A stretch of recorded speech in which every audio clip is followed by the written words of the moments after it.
বেশি করে তোমরা সালাম আদান প্রদান করো। যাকে চেনো তাকেও সালাম দাও, যাকে চেনো না তাকেও সালাম দাও। ঠিক না ঠিক? যাকে চেনো তাকেও সালাম করো, যাকে চেনো না তাকেও সালাম করো। কিন্তু বর্তমান সালাম কালাম খুবই কম, বোঝাও যায় না যে এই মুসলমান নাকি অমুসলিম।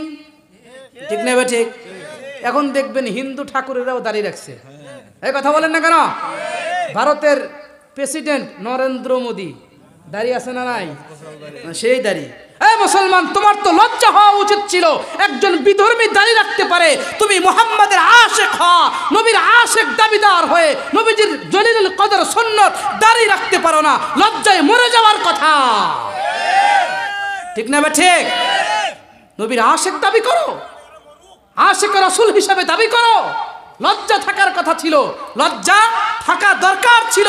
যদি কিঞ্চিত লজ্জাবোধ থাকতো তাইলে দাড়ি কাটতো না, দাড়ি কাটতো না।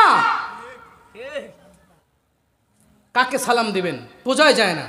নামাজ তো একক তো পড়ে না, নামাজের ধার ধারে না, সালাম দিবেন কাকে?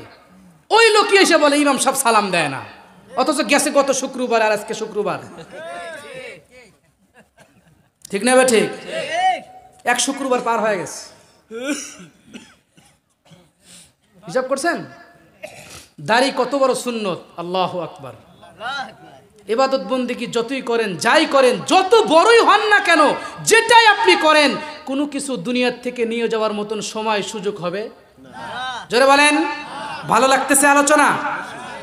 কোনো কিছু দুনিয়ার থেকে নিয়ে যেতে পারবেন? একমাত্র দাড়ি। একমাত্র কি? দাড়ি। মুসা আলাইহিস সালাতু ওয়াস সালাম এবং ফিরাউন, নাম শোনেন, এদিকে তাকান। মুসা আলাইহিস সালাতু ওয়াস সালাম এবং ফিরাউন, মুসা আলাইহিস সালামকে 24 ঘন্টায় জ্বালাইতো, সব সময় জ্বালাইতো। আর একটার নাম ছিল মুসা সামেরি। সূরা মারইয়ামের ভিতরে আসছে এই কথা, ক্বালা ইয়া মুসা সামেরি। সাগরে ডুবে গেল না, পুরা ঘটনা বলা আমার মাকসাদ না, দাড়ির কথা আসছে এজন্য একটা কথা বলতেছি।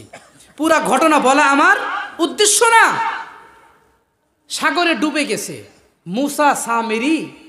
এই ব্যক্তি দেখতে হুবাহুব মুসা নবীর মতো।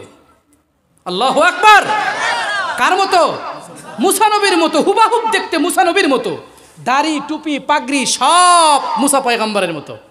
এখন মুসা আলাইহিস সালাম তো ওপার চলে গেছে, এখন সব তো ডুবে শেষ সব।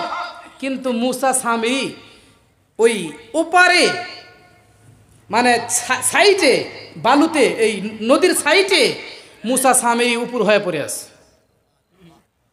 এখন মুসা আলাইহিস সালাম আল্লাহ কয়, আল্লাহ এইটারে বাঁচাই লাগে, এটারে বাঁচাই লাগে। কয় ফেরাউন তো মাঝে মাঝে জ্বালাইতো, মাঝে মাঝে ডিস্টার্ব করতো, কিন্তু এটা তো 24 ঘন্টা জ্বালাইতো আমাকে। আরে বাঁচাইলা কেন? এটাকে কেন বাঁচাইলা? এ কথা বলার সঙ্গে সঙ্গে উত্তর আসছে, মুসা ওকে কেন বাঁচাইছি? ওর চেহারার দিকে তাকাও, ওর চেহারার দিকে তাকাও, দেখো তো ওর চেহারাটা তোমার চেহারার সাথে কিছুটা মেলে কিনা।